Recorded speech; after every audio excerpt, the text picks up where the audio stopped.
Good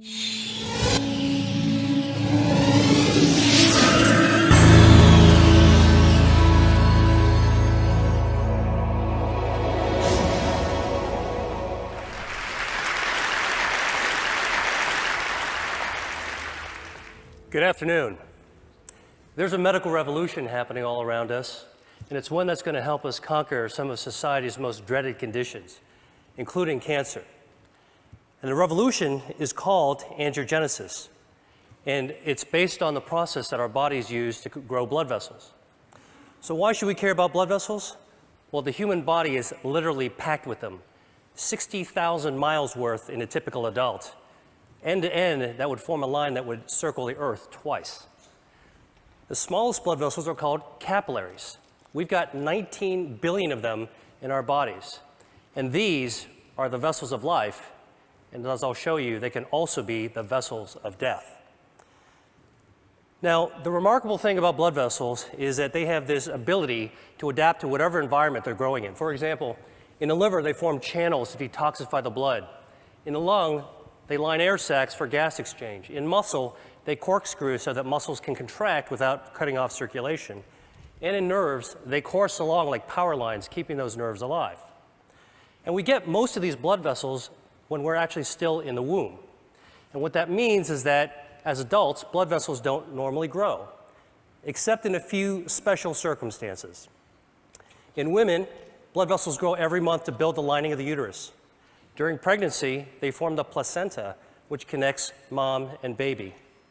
And after injury, blood vessels actually have to grow under the scab in order to heal a wound. And this is actually what it looks like, hundreds of blood vessels all growing towards the center of the wound. So the body has the ability to regulate the amount of blood vessels that are present at any given time. And it does this through an elaborate and elegant system of checks and balances, stimulators and inhibitors of angiogenesis, such that when we need a brief burst of blood vessels, the body can do this by releasing stimulators, proteins called angiogenic factors, that act as natural fertilizer and stimulate new blood vessels to sprout. And when those excess vessels are no longer needed, the body prunes them back to baseline using naturally occurring inhibitors of angiogenesis. Now, there are other situations where we start beneath the baseline and we need to grow more blood vessels just to get back to normal levels, for example, after an injury.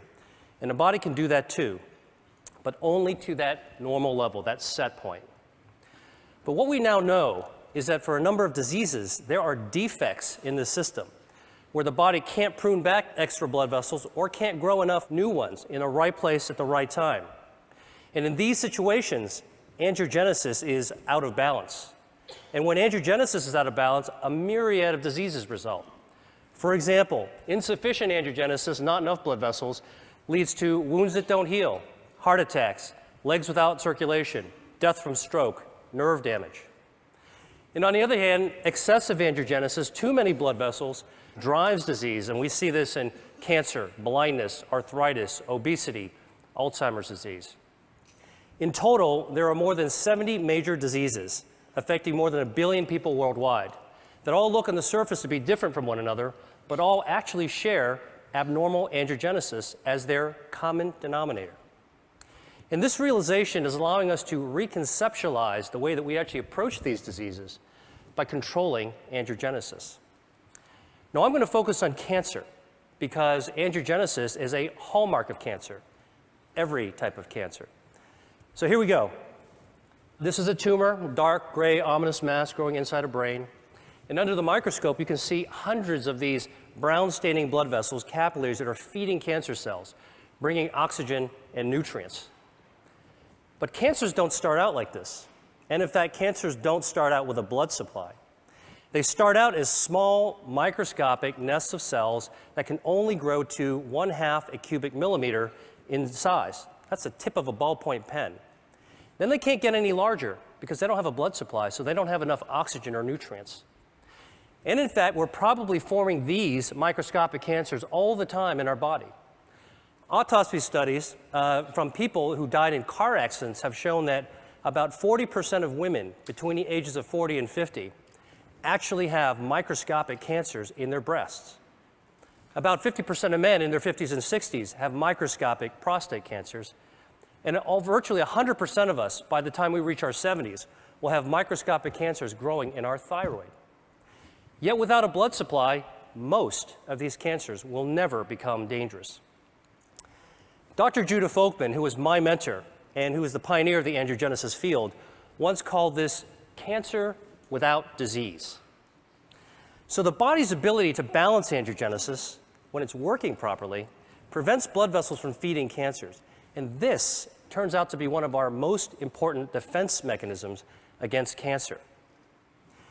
In fact, if you actually block angiogenesis and prevent blood vessels from ever reaching cancer cells, tumors simply can't grow up. But once angiogenesis occurs, cancers can grow exponentially. And this is actually how a cancer goes from being harmless to deadly. Cancer cells mutate, and they gain the ability to release lots of those angiogenic factors, natural fertilizer, that tip the balance in favor of blood vessels invading the cancer. And once those vessels invade the cancer, it can expand, it can invade local tissues, and the same vessels that are feeding tumors allow cancer cells to exit into the circulation as metastases. And unfortunately, this late stage of cancer is the one at which it's most likely to be diagnosed, when angiogenesis is already turned on and cancer cells are growing like wild. So, if angiogenesis is a tipping point between a harmless cancer and a harmful one, then one major part of the angiogenesis revolution is a new approach to treating cancer by cutting off the blood supply.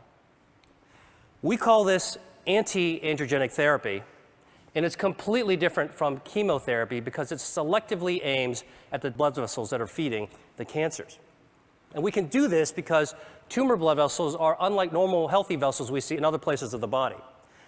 They're abnormal, they're very poorly constructed, and because of that, they're highly vulnerable to treatments that target them. And in fact, when we give cancer patients anti-angiogenic therapy, here, an experimental drug for a glioma, which is a type of a brain tumor, you can see that there are dramatic changes that occur when the tumor is being starved. Here's a woman with a breast cancer being treated with the anti-angiogenic drug called Avastin, which is FDA approved, and you can see that the halo of blood flow disappears after treatment. Now, I've just shown you two very different types of cancer that both responded to anti-angiogenic therapy. Anti-angiogenic therapy could be used for a wide range of cancers. And in fact, the first pioneering treatments for people as well as dogs are already becoming available. There's 12 different drugs, 11 different cancer types, but the real question is, how well do these work in practice? So here is actually the patient survival data from 8 different types of cancer, and the bars represent survival time taken from the era in which there was only chemotherapy or surgery or radiation available. But starting in 2004, when anti-angiogenic therapies first became available, you can see that there has been a 70 to 100% improvement in survival for people with kidney cancer, multiple myeloma, colorectal cancer, and gastrointestinal stromal tumors. That's impressive. But for other tumors and cancer types, the improvements have only been modest. So I started asking myself, why haven't we been able to do better? And the answer to me is obvious. We're treating cancer too late in the game, when it's already established and oftentimes it's already spread or metastasized. And as a doctor, I know that once a disease progresses to an advanced stage, achieving a cure can be difficult, if not impossible. So I went back to the biology of angiogenesis and started thinking, could the answer to cancer be preventing angiogenesis? Beating cancer at its own game, so that cancers could never become dangerous. This could help healthy people, as well as people who have already beaten cancer once or twice and want to find a way to keep it from coming back. So to look for a way to prevent angiogenesis in cancer, I went back to look at cancer's causes. And what really intrigued me was when I saw that diet accounts for 30 to 35% of environmentally caused cancers. Now, the obvious thing is to think about what we could remove from our diet, what to strip out, take away. But I actually took a completely opposite approach and began asking, what could we be adding to our diet that's naturally anti-angiogenic that could boost the body's defense system and beat back those blood vessels that are feeding cancers. In other words, can we eat to starve cancer? Well, the answer is yes, and I'm going to show you how. Here's a test system we developed. At the center is a ring from which hundreds of blood vessels are growing out in a starburst fashion. And we can use this system to test dietary factors at concentrations that are attainable by eating. So let me show you what happens when we put in an extract from red grapes. The active ingredient is resveratrol. It's also found in red wine. This inhibits abnormal angiogenesis by 60%. Here's what happens when we add an extract from strawberries. It potently inhibits angiogenesis. An extract from soybeans. And here is a growing list of our anti-angiogenic foods and beverages that we're interested in studying. And for each food type, we believe that there's different potencies within different strains and varietals. And we're now studying the role of a healthy diet with Dean Ornish at UCSF and Tufts University on the role of this healthy diet on markers of angiogenesis that we can find in the bloodstream. Now, obviously, what I've shared with you has some far-ranging implications even beyond cancer research, because if we're right, it could impact on consumer education, food services, public health, and even the insurance industry. And in fact, some insurance companies are already beginning to think along these lines. Check out this ad from Blue Cross Blue Shield of Minnesota.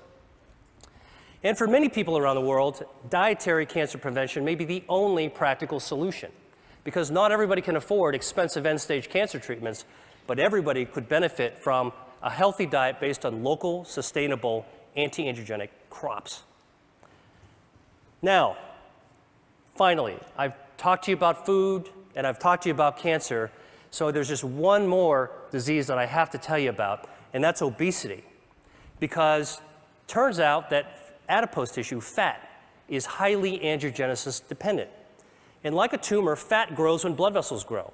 So the question is, can we shrink fat by cutting off its blood supply? So the top curve shows the body weight of a genetically obese mouse that eats nonstop until it turns fat like this furry tennis ball. And the bottom curve is the weight of a normal mouse. If you take the obese mouse and give it an angiogenesis inhibitor, it loses weight. Stop the treatment, gains the weight back. Restart the treatment, loses the weight again. Stop the treatment, gains the weight back. And in fact, you can cycle the weight up and down simply by inhibiting angiogenesis. So this approach that we're taking for cancer prevention may also have an application for obesity. The really, truly interesting thing about this is that we can't take these obese mice and make them lose more weight than what the normal mouse's weight is supposed to be. In other words, we can't create supermodel mice. And this speaks to the role of angiogenesis in regulating healthy set points.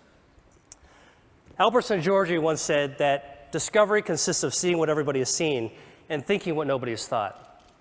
I hope I've convinced you that for diseases like cancer, obesity, and other conditions, that there may be a great power in attacking their common denominator, angiogenesis. And that's what I think the world needs now. Thank you.